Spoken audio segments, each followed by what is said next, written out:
એકદમ ક્લિયર.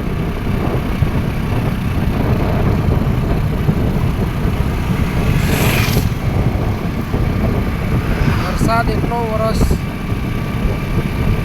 કે ખેડૂતો ખુશ થઈ જાય, કારણ કે આ જગતનો ખેડૂત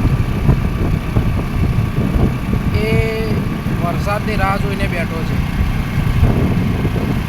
ખેડૂતે મગફળીનું વાવેતર એટલું અને ખૂબ જ વધારે કરી રાખ્યું છે. તો હવે એને એક જ આશરો, વરસાદ આવશે ને આ મગફળી પાકશે અને હું બિયારણનો ખર્ચો પૂરો કર્યો. બસ ખેડૂતના જમીનની આવક, બીજી છે નહીં આવક. તો ખેડૂત એ દુનિયાનો મહાન વ્યક્તિ ગણાય છે. અમે પણ ખેડૂત જ છીએ. દોસ્તો, વિડીયો વધારેમાં વધારે શેર કરજો.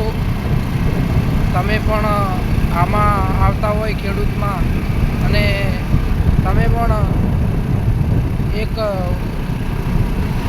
આવી પરિસ્થિતિમાં ઊભા હો, તો video like, share, subscribe, comment કરવા ના ભૂલશો. જય હિન્દ, જય ભારત.